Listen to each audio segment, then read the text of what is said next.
Guaranteed. Your money back if she doesn't satisfy you tonight, dealer said, until a man bought her. Neon swam across the market's glass roof like a slow tide, bathing chrome stalls in shifting pink and blue, while fans pushed sterile air that smelled faintly of disinfectant and hot wires. And Marcus Rhine walked the central aisle with his hands in his jacket pockets, shoulders square, eyes steady, moving like a man who knew where his boundaries were and who wouldn't let anyone else draw them for him. Vendors called prices in clipped voices. Wrist scanners chirped. Drones hummed inside their charging nests. Lights off, as if even they disliked this floor. A dealer near the end raised a slate and recited his line about refunds and satisfaction with the bored rhythm of a canned announcement. Next to him stood a woman under a hard white lamp. She didn't look away when Marcus stopped. Violet skin, long green hair, damp at the ends from the vent's cool mist. Silver green eyes that tracked him without a flicker of appeal. Thin, transparent wraps pinned across her chest and hips, calculated to show shape and shame in equal measure. The tag at her collarbone flashed a rental code and a timer. The dealer tapped the slate again, trying to herd the moment. Guaranteed, your money back if she doesn't satisfy you tonight. Marcus didn't glance at the slate. He spoke to her, not him. Name, Serena. Her voice was low and even, the kind people learn after too many tests. Marcus, he said. No pitch, no promise. The dealer rolled his wrist. Transfer and go. Refund if you aren't smiling by morning. Marcus's jaw tightened a hair. She leaves with me dressed. The dealer started to object. Marcus shifted half a step closer, and the objection died. He slid his jacket off and set it on Serena's shoulders, hands careful. No sudden grip, thumbs away from skin. The leather swallowed the cheap wraps and dulled the lamp's glare. For the first time, her chest eased on the exhale. Credits moved. The release tag flashed green. The dealer smirked as if he'd won a small game. Marcus didn't give him the satisfaction of a reaction. We're done, he said, and guided Serena toward the lifts with an open palm behind her, not touching unless she chose it. She matched his pace, chin level. The lift slid up through the spire's quiet heart. Floor numbers blinked past. The city fell away beneath them in a quilt of light. She stood on the left side of the car and watched his reflection in the brushed steel door instead of looking at him directly. When the car shivered over a maintenance seam, he widened his stance, steadying both of them without laying a hand on her. The corner of her mouth moved, almost a smile, almost not. His apartment unlocked to the hush of filtered air and the glow of the planet rim through a wall of glass. Not luxury, not bare either. A narrow kitchen with a dented pot and 2 bowls. A small table under a warm lamp. A couch with one frayed seam. A bed against the far wall, sheets crisp from a line dry. He set a folded black shirt on the chair nearest her. Showers on the right.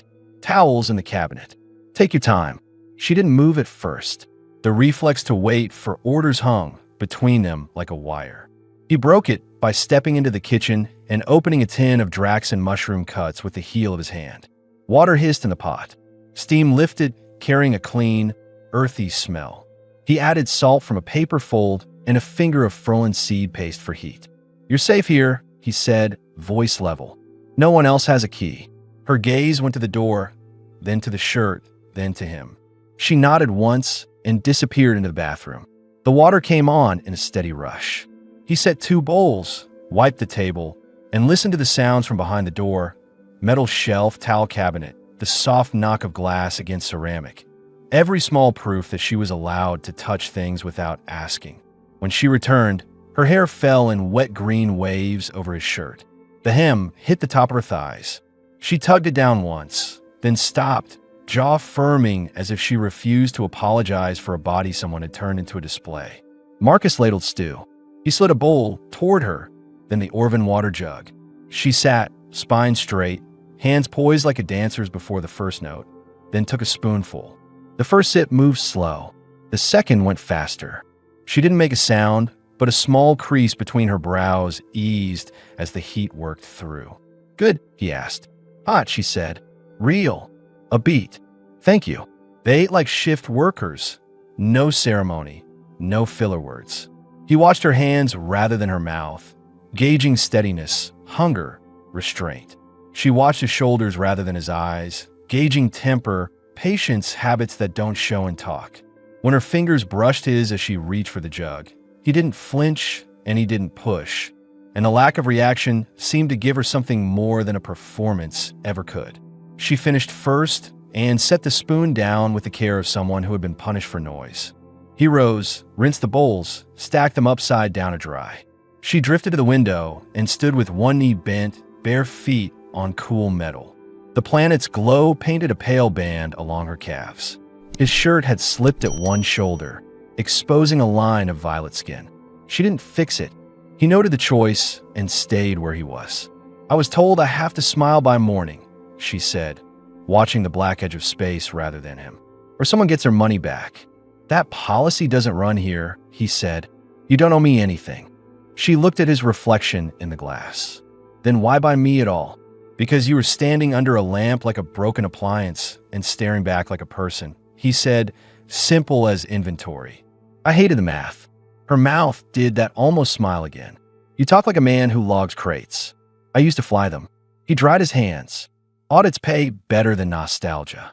She turned from the window and walked closer, measured steps, no sway designed for a sail, just the way an athlete crosses a line she's chosen.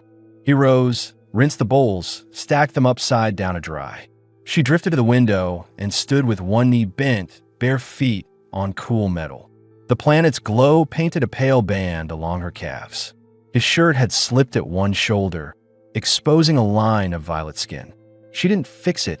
She stopped at arm's length. He didn't close the distance for her. She tested the air with a small lift of her chin. "If I stay," she said, "who decides what happens next?" "You," he said. Silence carried weight.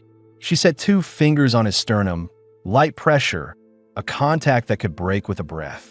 He didn't move for a heartbeat, then leaned in the smallest degree, granting permission without taking control. She rose on her toes and kissed him once, firm and clean, not a trick, not a plea. He answered in kind, his hand opening at the base of her neck, the heel of his palm warm against damp hair. Fingers spread wide so she could feel the shape of his restraint. Her breath caught. The kiss deepened, not rushed. She stepped into him, and the hem of his shirt rode higher on her thighs. He made a sound in his chest, low, controlled, and slid his other hand to her waist. She watched his eyes as if checking for a switch to flip. She found none. That seemed to steady her more than the kiss. "Tell me to stop," he said, voice roughened but even. "I'll tell you if I want that," she said, and set his hand flat against her ribs, skin hot from the shower. The transparent wrap under the shirt loosened where his thumb brushed a knot. She didn't fix it. He didn't pull it free. They stood there with the lamp humming and the city lowing under the glass, letting the tension do work that words would ruin. She broke first with intention. "Bedroom," she said, no apology, no show. He nodded and stepped back to give her the aisle. She walked ahead, head high, spine straight, not a product on a conveyor anymore. He followed at a respectful distance, every line of him alert and contained. At the edge of the bed, she turned, took his wrist, and placed his palm at her hip, the wraps not under his thumb like a challenge. "This is mine to choose," she said. "It always was," he answered. The knot slipped. The shirt fell off one shoulder and then the other. He kissed her again, slower, deeper, and laid her back with care, his forearm braced so his weight pressed warm without pinning. Her fingers found the back of his neck and held him there like she had finally decided the ground would not drop. The details stayed human, quiet breaths, a soft scrape of teeth on a lower lip, the quick heat of skin meeting skin. No performance, no commands, only two people learning how to be close without harm. When she tensed, he paused. When she nodded, he moved. When she whispered his name, he tightened his hold, and the contact built into a steady, deliberate rhythm that felt less like taking and more like arriving. Later, the room smelled like steam and salt and clean sheets. He lay on his back, and she rested half across his chest, hair spilling over his shoulder, one knee hooked over his thigh, the posture of a person who hadn't been allowed to sleep this way in a long time. He reached for the covers and drew them up to her waist. then did something the market didn't sell. He stayed still. Her hand found his and pressed it to her sternum, palm to heartbeat. "If I'm quiet in the morning," she said, not quite a question, not quite a warning. "You could be loud if you like," he said, dry enough to make her snort, then softer, "or you can sleep in. Either way, you're not a receipt." She stared at the ceiling, letting that settle. "Unexpected," she said. "Get used to it." He turned his head and kissed her temple. "And eat more stew next time. You're starving." A small smile took over her face, slow and real. "Bossy. Efficient," he said. "Worse." "True." He squeezed her hand once. "Sleep." She did, faster than she expected, body uncoiling one careful inch at a time while the spire breathed through its vents and the planet's pale rim inched along the glass. And when her breath evened out and her weight settled fully on him, he let his own eyes close, not because a guarantee had been met, but because the rule had changed. No timer, no refund, no performance. Only the first night in a place that was finally theirs to define. The blinds leaked a thin line of morning light across the sheets, pale blue from the planet curve below. Serenia stirred against Marcus's chest, her hair damp where it had dried in waves overnight, the faint smell of steam and skin still clinging to the room. She blinked, pushing herself upright slowly, expecting distance, maybe an order. Instead, she found a mug of Ferlin seed coffee waiting on the bedside table and a folded slice of Zyron bread with root cream beside it. He was already at the counter, sleeves rolled up, pouring his own coffee without ceremony. She wrapped his shirt tighter around herself and crossed to the table. "Do you always get up this early?" Her voice was rough and used a casual morning talk. "Shift work drills it into you," he said. "Body doesn't forget." The silence that followed wasn't heavy. It was practical, lived in. She took a cautious sip of the coffee, nose wrinkling at the bitter edge, but she drank again. He watched her from the counter, not intruding, only confirming she was steady after the night. Her eyes lingered on the door, then back at him. "You're not asking for your refund." "I didn't buy a service," he said, voice plain. "I bought you out of that stall." Her brows tightened. "And now what? You'll keep me locked here?" He shook his head once, sharp. "No locks. No rules. You stay because you want to." The answer unsettled her more than threats would have. She turned to the window, the glass stretching from floor to ceiling, showing the sprawl of the spire's lower sectors. "If I walked out right now, what would you do?" "I'd worry, but I wouldn't stop you." The honesty made her throat dry. She sat back down, tugging at the hem of his shirt until it brushed her thighs. The question she hadn't asked last night pressed forward now. "Why me?" Marcus leaned on the counter, arms folded. "Because you weren't begging. You weren't broken. You were still standing. I couldn't let them put a price tag on that." Her jaw worked at that. The dealers hadn't spoken to her as if she had value in years. She swallowed, the words catching on the way up. "You talk like you already decided I'm worth something." "I did," he said simply. That caught her more than tenderness would have. She stood, walked to him, and set her palm on his chest as she had the night before. His steady heartbeat under her hand answered what his words didn't. The air between them shifted again. He tilted his head slightly, searching her eyes. "You hungry?" She almost laughed, the question breaking tension she didn't know how to carry. "Yes, still." He reached for a pan, poured a measure of Varan root shreds into water, and stirred. The steam filled the small kitchen with a sharp, earthy smell. She leaned against the counter beside him, close enough their shoulders brushed. The domestic simplicity was more disarming than the bed had been. "You don't cook for all the girls you bring back?" she asked, testing him. He cut her look dry. "You think I do this often?" "You bought me without blinking. You seem practiced." "I've practiced saying no," he said, sliding the spoon across the pot. "Not yes." The answer left her quiet. She looked at the pan, then at his hands, steady, unhurried, strong. She stayed there, hip against the counter, while he cooked, realizing this was the first time in years someone's movements around her weren't a calculation of control. When he set the bowls on the table, she sat again, brushing her hair back, letting it fall wet over her shoulders. He joined her. They ate without speaking much, but each glance across the table said more than silence usually allowed. As they finished, she pushed her bowl away and studied him. You didn't use me last night. You stayed. What? He looked straight back. Because you're not disposable. Her lips parted, but no words came. She pushed back from the table and stood. He rose too, but not to block her, only to follow if she asked. Instead, she stepped closer, her hand lifting to his jaw, pulling his mouth down to hers. The kiss was harder this time, hungry, unashamed. His hands found her waist, then her hips, drawing her into him with a steady grip. The shirt slipped high on her thighs as she pressed against him. And when he lifted her onto the counter, she wrapped her legs around him, holding him there with sudden strength.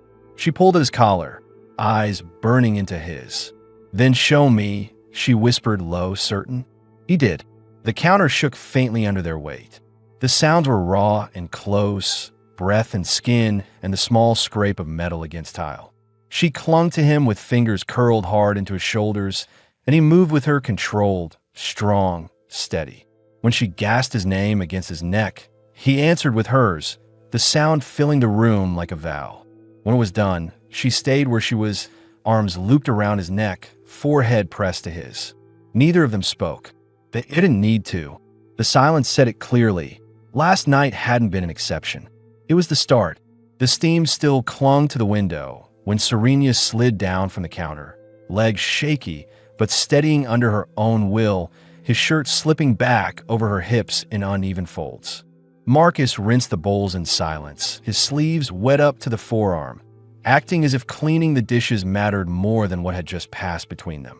She leaned on the frame of the window, looking out at the lower district stacked beneath the dome, dirty markets, neon spilling through cracks, places where she once stood with a tag at her collar. She folded her arms tight, then loosened them, realizing no one was watching her anymore with a slate in hand. Her voice cut the quiet. What happens when the dealer comes looking? They don't forget faces. Marcus dried his hands, tossing the cloth onto the counter. He got his credits. He won't chase what he already sold. No refunds. She studied him. You sound certain. I am, he said, tone clipped, not because he wanted to dismiss her, but because he didn't like wasting air on men like that. They move stock, not stories. You walked out of there. You're gone from his list. She pressed her forehead lightly to the glass, watching her breath fog and vanish. And if I wanted to leave this place, not just this room, where would I go? I don't even have an ID stub that isn't tied to a sale. Marcus reached for the drawer under the counter, pulled out the release slip, the digital chip blinking faint green, proof of purchase. He held it up, then set it flat on the table. This says you're mine, which means you're free. I don't answer to them, and now neither do you. Her jaw tightened. You could sell it back. You could hand me over tomorrow. I could. He looked her dead in the eye. I won't. The weight in his voice silenced the thought. She pushed from a window and crossed to the table, staring at the chip. Then what am I here? He stepped close, the answer direct. You're not property. You're a person in my home. That's it. Her breath hitched because it wasn't the answer she was bracing for. She looked at him as if searching for cracks, something false behind the words. But his posture stayed calm, his hands steady at his sides, nothing shifting in his face. Finally, she sat at the table, the hem of his shirt rising high on her thighs as she folded one leg under the other. She traced the edge of the release slip with a fingertip, as if testing if it would vanish. What if I decide to stay? Then you stay, he said. She blinked, then laughed once, short and disbelieving. You make it sound like choice is that simple. It is, he said, voice even. The laugh died in her throat, replaced by a silence she didn't know how to carry. She looked up at him again, slower this time, eyes not guarded but searching. I don't even know who you are beyond your name. Marcus Rhine, he said, as if repeating it made it matter more. Manifest auditor. Used to fly cargo hauls between moons. Quit when they stopped paying for risk. She tilted her head. And now you buy women in markets? I don't. His eyes didn't flinch. Just you. Her lips parted, ready to challenge him, then closed again. She sat back in the chair, watching him as if measuring how far she could push. Finally, she whispered, almost to herself, I don't remember the last time someone cooked for me. Marcus crossed the space between them and leaned down, placing his palm flat on the table beside the chip. close enough she could feel the heat from his hand. Get used to it. The tension snapped again, not with words but with the way she reached up and caught his jaw in her hand, pulling him down into another kiss, hotter, harder than before, as if confirming the promise with skin instead of language. He responded in kind, one arm sliding around her waist, lifting her from the chair in a single motion, her legs wrapping around him without hesitation. He carried her to the bed this time, the distance short but deliberate, laying her down with his weight braced so she felt his strength without being trapped. She pulled at his shirt, breath uneven. "You're too calm for this," she whispered. "I'm not calm," he answered against her mouth. "I'm choosing." Her eyes widened, then narrowed with heat, and she kissed him again, her body arching into his, the hem of fabric slipping higher until it was gone. What followed wasn't rushed, wasn't cold. Just two people pressing harder into a choice neither expected to make but couldn't stop from deepening. When it was done, she stayed against his chest, sweat cooling on her skin, hair sticking to her face. Her voice was quieter than before, almost breaking. "If I wake tomorrow and you're gone, I don't know if I'll survive it." He shifted, cupped her cheek, and met her eyes in the dim light. "Then don't worry. You'll wake up and find me here." And for the first time since she had been under that dealer's lamp, she believed him. The room held the smell of sweat and steam when Serena woke again, not to the push of a dealer's hand or the bark of an order, but to the faint clink of utensils against metal. The blinds had opened just enough of the planet's rim light to paint a pale arc across the floor. Marcus stood at the counter, bare-armed, his jacket slung over a chair, moving with a steadiness that looked almost military but lacked the stiffness. Measured, efficient, practiced in its own way. She pulled the blanket higher around her body, suddenly aware of the fact that this was the first morning in years she hadn't been told where to stand, what to wear, when to smile. That absence pressed heavier than chains. She sat up, legs folding under the blanket, hair falling across her face in damp waves. Marcus noticed. Coffee's strong. Bread's rough, but it'll fill. He slid a plate with Zyron bread and root cream across the table, then set down a mug steaming with Ferland seed coffee. He didn't force her to join, didn't wait for thanks. He just turned back to pour his own. She watched him for a long moment before swinging her legs out of bed, his shirt hanging loose at her thighs, and crossed to the table. Sitting down, she picked at the bread first, tasting it with a suspicion that faded after the second bite. The coffee burned, bitter, but she drank again anyway. "Why are you doing this?" she asked finally, her voice low, cautious. He didn't glance up from his mug. "Doing what?" "Feeding me, letting me stay, treating me like I matter." She swallowed, words catching. "People don't buy women to make them breakfast. I didn't buy you for that," he said, simple level. "You're not leaving here unless you choose to." Her brow furrowed. "What if I walked out? Went back down?" His eyes lifted to hers. "Then I'd let you. But I'd be there tomorrow, looking until I found you again." Her breath stalled at the conviction in his tone. No flourish, no plea, just steady certainty. She looked down at the bread, fingers tightening around it, and asked the question that had haunted since the stall. "Do you think I'm broken?" Marcus shook his head once. "No, bent maybe, but not broken. You were standing when I saw you." Her chest rose with a sharp inhale, as if the words pressed too deep. She leaned back in a chair, one leg pulling up under her, staring at him across the table. For a long moment, she said nothing. Then, softly, "You don't know what's been done to me." "I don't need to," he replied, voice flat but not cold. "I know what I saw. That's enough." The silence that followed wasn't empty. It held weight, unspoken things, questions the audience might have carried. What did Marcus really want? What did Serena fear losing? What tethered them when choice could still undo it all? She reached for the coffee again, this time drinking it fully. After breakfast, he cleared the plates, washing them with an ease that suggested habit. She wandered the room, trailing her fingers across the back of the couch, the sill of the window, the worn leather of his jacket draped over a chair. She stopped at the small shelf near the bed, rows of thin data slates, flight logs, an old picture frame face down. She glanced back at him before lifting it. Inside, a faded photo, Marcus younger, standing by a cargo ship, arm around another man with the same green eyes. "Your brother?" she asked. "Was." His voice didn't shift tone, but the word carried finality. She placed the frame back carefully, not prying further. That gap in his past filled what had been missing. Why a man who once flew kept to an apartment with only bowls, a dented pot, and silence. When she returned to him, he was drying his hands. "You hide people too," she said.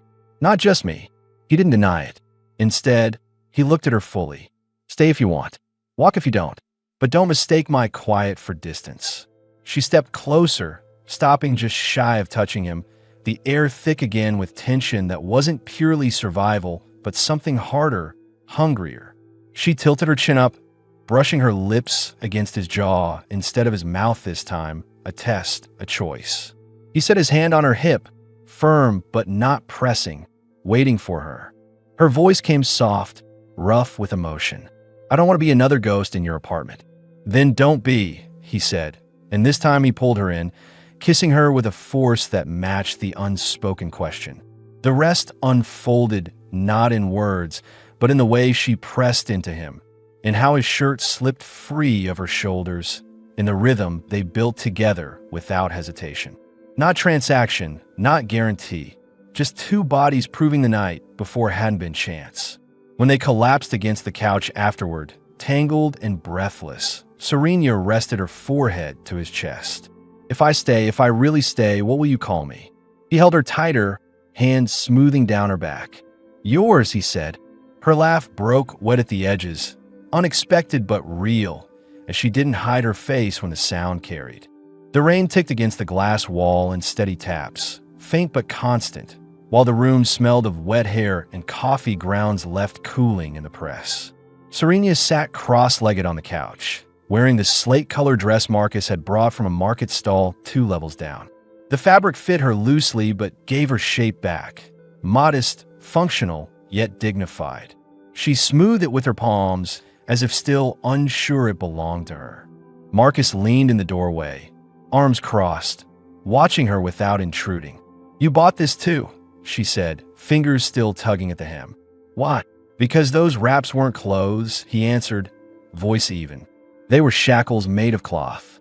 She looked up at him, lips pressed thin, eyes sharp but softening. "You keep saying things that sound simple. Nothing has been simple for me in years."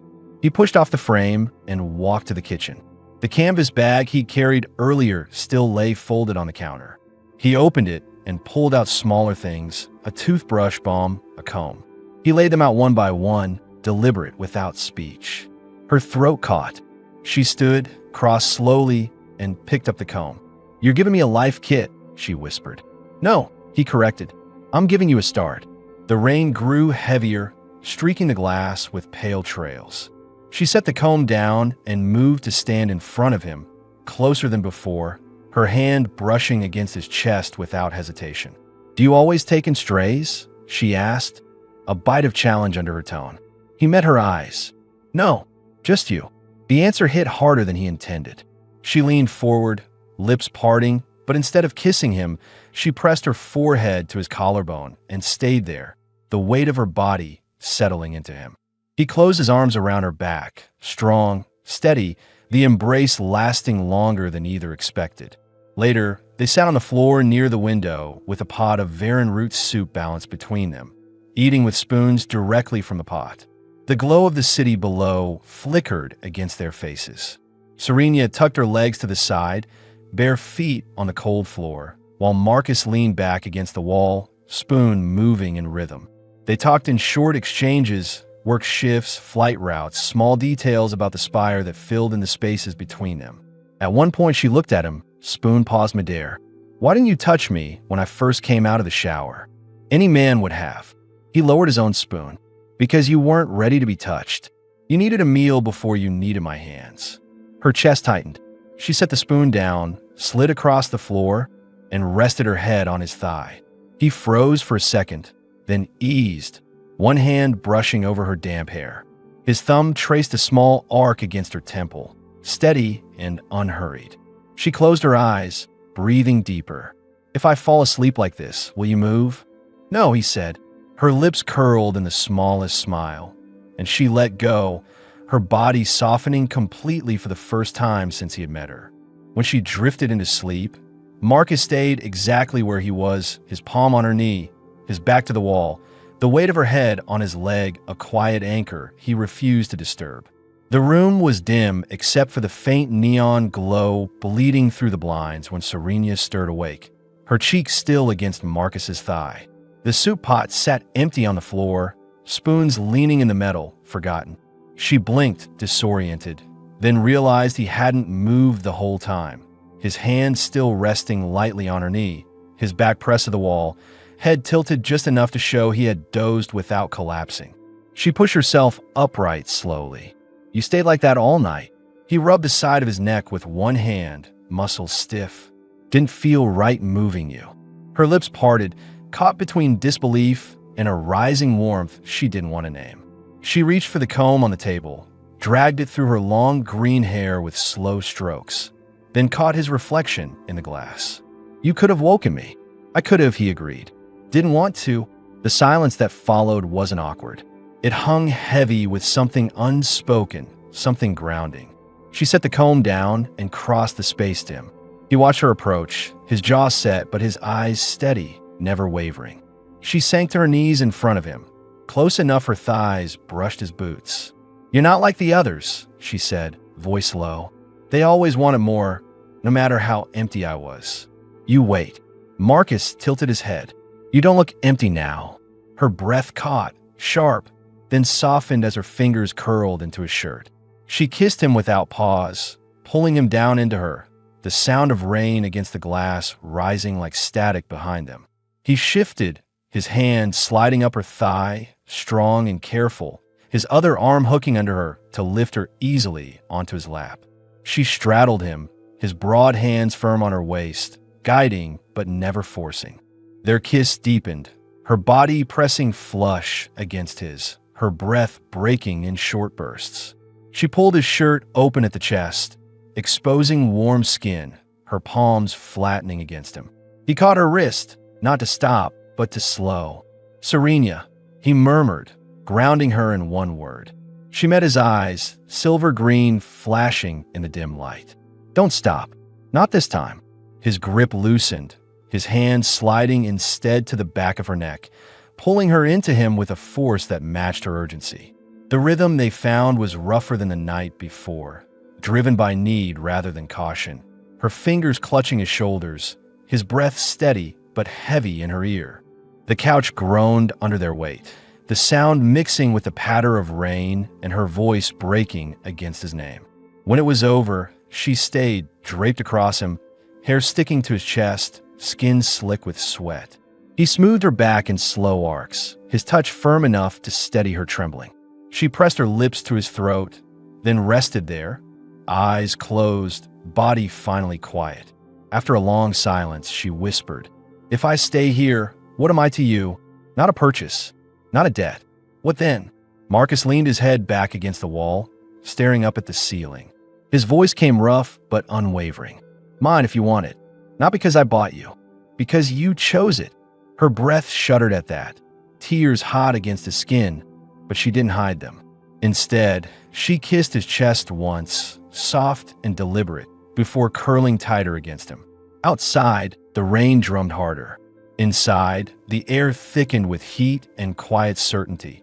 No refund, no timer, no escape clause, only a choice made in silence that bound them tighter than any contract. The rain eased overnight, leaving thin rivulets on the glass like veins of silver. By morning, the apartment smelled of warm air and a faint trace of broth from the night before. Marcus stood at the window in his black trousers, shirt half-buttoned, watching the docking lanes below flicker with shuttles coming and going. Behind him, Serena shifted under the blanket, blinking awake to the quiet. She sat up slowly, hair falling over her shoulders in green sheets, the slate dress draped across the chair from the night before. For a second, she didn't move, just watched him, his back straight, hands clasped behind him, a posture of someone who was used to being needed but never asking. "You didn't sleep again," she said, her voice soft. "I did," he replied without turning. "Just lighter than you." She pushed the blanket aside, and stood barefoot on the cold floor. The room no longer felt like an unfamiliar skybox, but like a lived-in space. She picked up the dress, slipped it on, and walked to him. "You're always looking down at the spire," she said quietly. "Like you're waiting for something to rise up here and take it away." He glanced at her, the hint of a smirk in one corner of his mouth. "Old habit. Pilots don't like surprises from below." "Do you regret it?" she asked. "Buying me, letting me stay." He faced her fully now. Not for a second.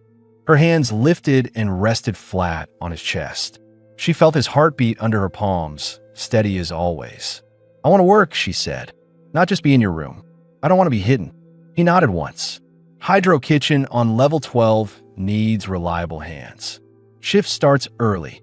She studied him, searching for a trap. "You're not trying to get rid of me?" No, his voice was low but firm. "I want you to stand on your own feet. If you're with me, it's because you choose it, not because you can't leave." Her eyes softened. "And if I come back after work?" He reached up, brushing a strand of damp hair from her face. "Then you come back, and I'll be here." Her lips parted with a small tremor. Half relief, half disbelief. She kissed him then, not tentative but sure, a clean press of her mouth to his. He answered by sliding his arms around her waist, pulling her in until their bodies met fully. They didn't go to the couch or the bed immediately. They stayed at the window, the planet's light behind them, kissing with slow insistence. His hands framed her face, thumbs brushing her jaw. Her fingers clutched the back of his shirt, knuckles white. When she finally broke the kiss, she whispered against his mouth, "Then make it real." He lifted her in one smooth motion, her legs locking around his hips, and carried her to the bed. This time there was no hesitation.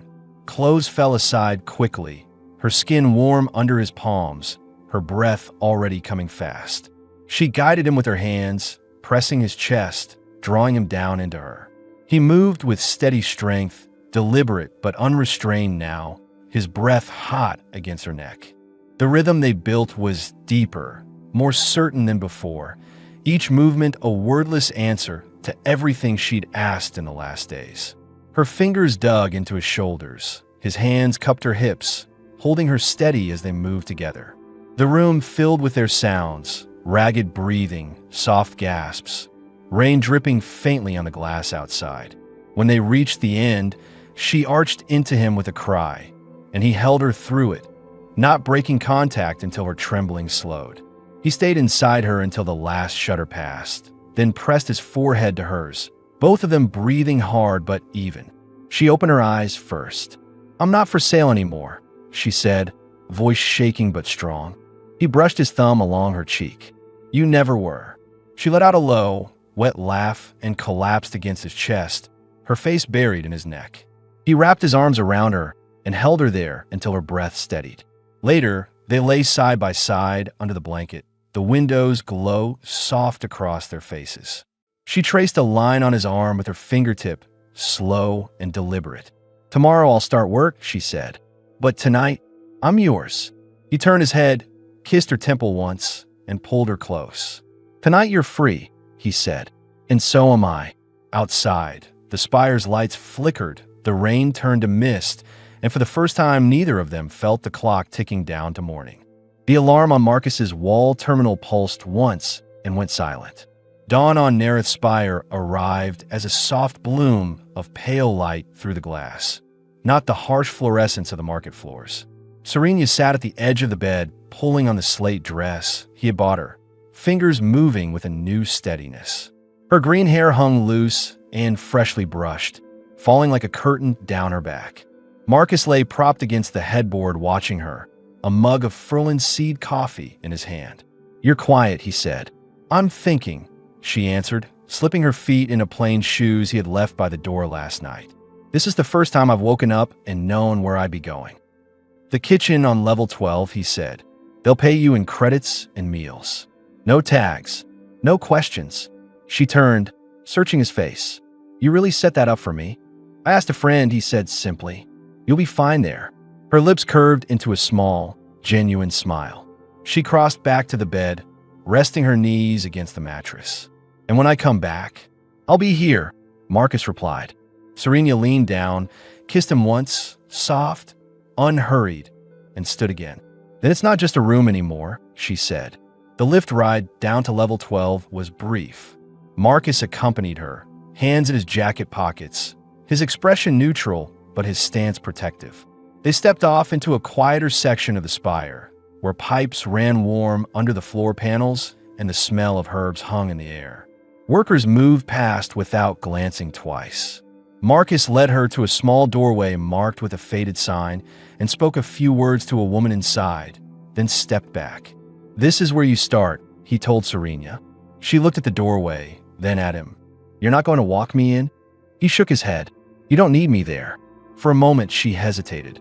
Then she squared her shoulders and went inside. Marcus stayed where he was, watching through the open door as she spoke to the supervisor, received an apron, and tied it at her waist with sure fingers. She glanced back once. He nodded. She didn't need to say anything. Hours later, the door to his apartment slid open. Serena stepped in, hair tied back, apron folded under her arm, her skin warm and damp from steam. She dropped the bundle on the chair and stood for a moment, looking at him where he sat at the table with a plate of Zyron bread and a pot of Varan root soup waiting. "How was it?" he asked. Her smile widened, tired but bright. "I worked. No one asked who owned me. I cooked, cleaned, and got paid. I ate with them." "Good," Marcus said. She crossed him, sat on his lap without asking, and looped her arms around his neck. "And I came back." He held her close, one hand at her back, the other sliding over her hip.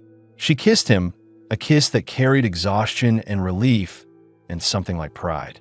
He responded with a low sound in his chest, lifting her slightly, shifting her until she straddled him properly. "Stay," he murmured. "I am," she said. They didn't rush. Her dress slipped aside as she moved against him, his hands steady and warm under the fabric, their mouths finding each other again and again. The closeness wasn't frantic anymore.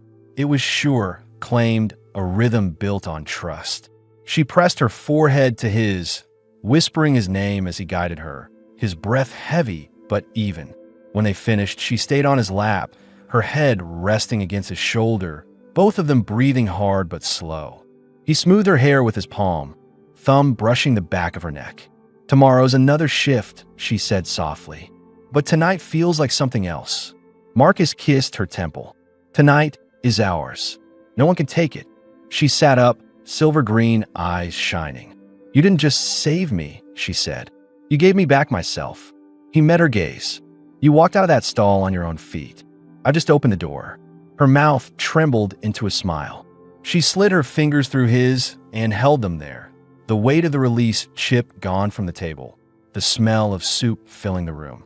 Outside, the spire lights shifted from day to night again, ships moving on schedule, lives continuing as before.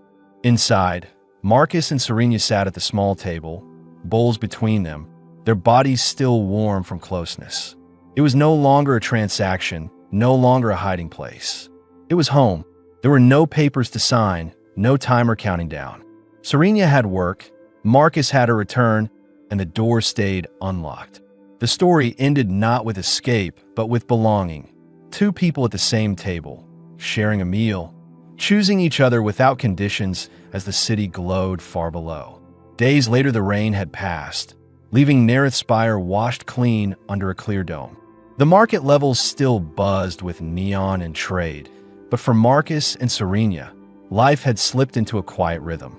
She left early each morning, walking with steady steps down to the hydro kitchen, her slate dress no longer looking borrowed, but lived in. By evening, she returned with her hair damp from steam, skin warm, and hands tired but proud. Each night, Marcus waited with a pot on the stove and a place at the table, and each night she dropped her apron on the chair and kissed him before saying anything at all.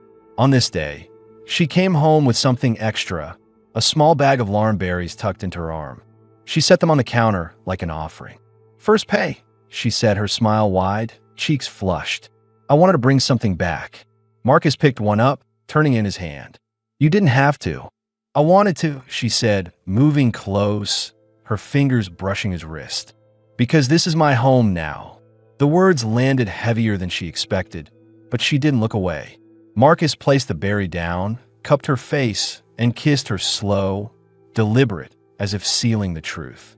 She melted into it, arms circling his neck, body pressing against his with no hesitation. They didn't make it to the table this time. He lifted her easily, her legs wrapping around him as he carried her straight to the bed, the movement smooth and certain. She pulled at his shirt with urgency, sliding it from his shoulders, her lips never leaving his. He set her down, the mattress dipping under their weight, and she arched into him as his hands slid down her sides, steady and warm. Her dress slipped loose at the shoulders, and he pulled it away inch by inch, revealing violet skin that gleamed in the soft light. She breathed harder as his mouth traced her collarbone, her fingers clutching at his hair. "Marcus," she whispered, voice breaking with need. "Don't stop." He didn't. His hands moved lower, firm against her hips, guiding her beneath him. She gasped when his body pressed into hers, her back arching, legs pulling him closer. The first movement drew a sharp cry from her throat, one he muffled with his mouth against hers, his rhythm steady but strong. Her nails raked his shoulders as the pace built, every thrust deliberate, his control unshaken even as his breath grew rougher. She clung to him, hips rising to meet his, every sound in the room raw and unrestrained. The creak of the bed, the ragged gasps, the wet press of lips and skin. He paused once, looking down at her, eyes steady. "Tell me if it's too much." She shook her head, pulling him closer. "It's not enough. I want all of it." The words lit something inside him. He drove in her deeper, harder, her body answering in waves, her cries louder now, echoing off the glass wall. She wrapped herself around him completely, as if anchoring herself in the strength of his body. His hands slid under her thighs, lifting, changing the angle, and her gasp turned into a broken moan as the rhythm consumed her. Their bodies moved in perfect cadence, heat building, sweat slicking their skin. She whispered his name over and over, her voice breaking into gasps, while he murmured hers against her ear, grounding her with every breath. When she finally cried out, shuddering beneath him, he held her tight, following her over the edge, his own release ripping through him with a groan muffled against her shoulder. They collapsed together, tangled, her chest heaving against his hands spread wide across her back as if to claim every inch of her. Neither spoke at first, only the sound of their breaths filling the room. At last she lifted her head, hair damp with sweat, eyes shining. "You've given me everything," she whispered. Marcus kissed her forehead, then her lips, soft now.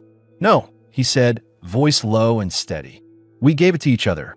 She smiled through tears, laying her head back against his chest. Outside, the spire's lights flickered alive for the night shift, but inside the apartment, nothing pulled them apart. For Serena, there was no stall, no dealer, no timer counting down. For Marcus, no silence, no empty rooms. They had chosen, and the choice was final, together, in a home that belonged to them both, with no end waiting at dawn.